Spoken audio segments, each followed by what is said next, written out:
वो लोग जो है चौधरी समाज से आते हैं, हम कुर्मी बोलते हैं हमारे यहाँ, और हम जो है चमार जाति से आते हैं। इसलिए जो हम और हमारे घर के सामने कूड़ा करकट फेंकते हैं, गोबर फेंकते हैं, लेटरिन फेंकते हैं, और अगर हम बोलते हैं तो हम लोग हमारे घर वालों को मारते पीटते हैं और उनको जो है इसी तरह से प्रताड़ित करते हैं कि तुम साले चमार इसी जाति के लायक हो, गंदगी के लायक ही हो, और कूड़ा करकट इसीलिए तुम्हारे घर पे फेंकते हैं। तुम चाहे जहाँ कंप्लेन कर लो, कुछ नहीं होने वाला है। हमारे माता पिता का हाथ पैर तोड़ दिए थे मार के, और अभी इस महीने में 6 तारीख को फिर जो है मारे हैं, और 36 घंटे के बाद जो है FIR दर्ज हुई है। ज़मीनी हकीकत ये है कि ऐसा कुछ नहीं है, आप अभी चले जाइए, कोई किसी के वहाँ पानी नहीं पिएगा, किसी का छुआ हुआ कोई चीज़ नहीं करेगा। बेशक हम किसान खेत में जाकर के उनका मेहनत मजदूरी करते हैं, लेकिन अनाज जब उनके घर में हम रख देते हैं, रखने के बाद अगर हम मजदूरी लेने जाते हैं तो घर के बाहर बैठाया जाता है और उनसे जो है कहते हैं हमारे घर के अंदर मत आना, मजदूरी लेने नहीं आने देते हैं।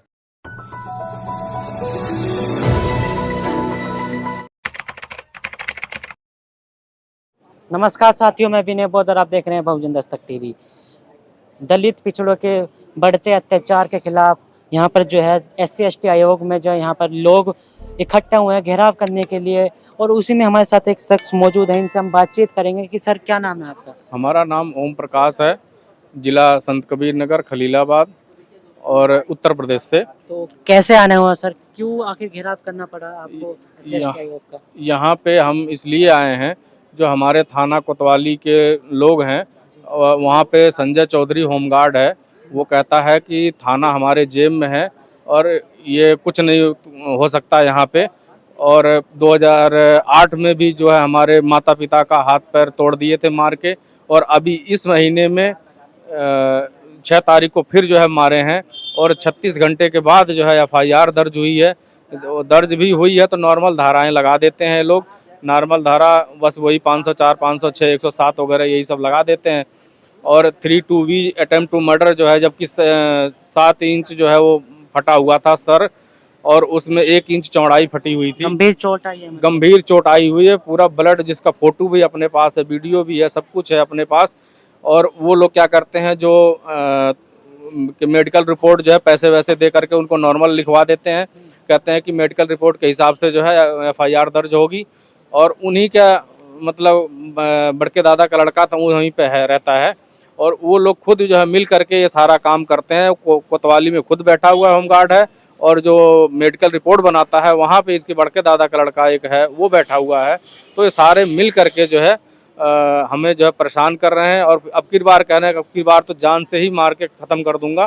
तो पुलिस प्रशासन क्या उसमें को जवाब दिया, आखिर क्या FIR दर्ज हुई? FIR दर्ज हुई, लेकिन नॉर्मल धाराएं वैसे मतलब दिला देते हैं तिलासा के लिए, कि ताकि उसमें तुरंत खड़े खड़े बेल हो जाए और फिर दोबारा ये लोग मारे, क्योंकि हौसला उन लोगों का बुलंद वही लोग कर रहे हैं, प्रशासन ही करवा रही है। और वहाँ पे जो लेखपाल है, लेखपाल को कहते हैं कि जो है इसका ज़मीन जो है नाप के और इसका घर गिरवा दो। तो ज़मीन जो है कह रहा कि लेखपाल कहता है कि तुम्हारा घर जो है हम गिरवा देंगे। कहीं ना कहीं दबाव बनाया जा रहा है, केस को दबाया जा रहा है। केस को कह रहे हैं कि वापस ले लो, नहीं तो तुम्हारा घर गिरवा देंगे। तुम्हारे जो हमारा ओम प्रकाश नाम है, हमें हमारे परिवार के लोगों को कहते हैं कि जान से मार दूंगा। किस समाज से आते हैं वो लोग? हाँ, वो लोग जो है चौधरी समाज से आते हैं, हम कुर्मी बोलते हैं हमारे यहाँ, और हम जो है चमार जाति से आते हैं। इसलिए जो हम और हमारे घर के सामने कूड़ा करकट फेंकते हैं, गोबर फेंकते हैं, लेटरिन फेंकते हैं, और अगर हम बोलते हैं तो हम लोग हमारे घर वालों को मारते पीटते हैं, और उनको जो है इसी तरह से प्रताड़ित करते हैं कि तुम साले चमार इसी जाति के लायक हो, गंदगी के लायक ही हो, और कूड़ा करकट इसीलिए तुम्हारे घर पे फेंकते हैं। तुम चाहे जहाँ कंप्लेन कर लो, कुछ नहीं होने वाला है, क्योंकि थाना तो हमारे जेब में, हम थाने में खुद बैठे हुए हैं, लेखपाल भी अपना है, सब कुछ अपना, जितना प्रशासन के लोग मतलब अपने ही है उनके हिसाब से। मतलब हमारा कोई वैल्यू नहीं है, हम कुछ कहीं कंप्लेन भी देते हैं, कोई सुनवाई नहीं होता है। बाबा साहब का संविधान है, संवैधानिक तौर पे आखिर कुछ FIR दर्ज नहीं हो रही, कोई भी नहीं, बाबा साहब का संविधान जो है ना, उसके हम भरोसा है, इसीलिए हम लोग यहाँ पे आए हैं, कि दिल्ली आए हुए हैं कि हमारा मदद किया जाए प्रशासन, क्योंकि वहाँ के हमारे यहाँ के लोग, संत कबीर नगर के लोग कोई मदद नहीं कर रहे हैं, हम उनसे कोई परेशान हो गए हैं, इसीलिए हमें यहाँ आना पड़ा। गोल्डन दास जी जो हैं, हम उनकी मदद ले रहे हैं, और वो हमारी मदद करें, उनसे उम्मीद है कि हमारा जो है मदद करेंगे, और इसी मदद के हिसाब से हम उनके साथ रहेंगे। तो कहीं ना कहीं और बाकी जो आपका समाज है, वो कहीं ना कहीं आपके साथ साथ खड़ा है? हमारे समाज के जो लोग हैं वो क्या करता है कि उनका जो है ब्याज पे पैसे बांटता है, उनको उनका खेत जो है जो जोतता है, खेत की जुताई करता है और कोई घर का घरेलू काम होता है तो उस समय वो पैसे नहीं लेगा, ताकि उनको लगता है कि हमारे साथ हैं, लेकिन बाद में तो पैसे लेता ही है। लेकिन हमारे समाज के लोग नहीं समझ पाते हैं कि ये हमारा जो है दीमक की तरह हम ही को खा रहा है और उन्हीं को मतलब जो खेती की किसानी जो मजदूरी है, जो बंजर की ज़मीन है वो खुद सारा हड़प रखा है।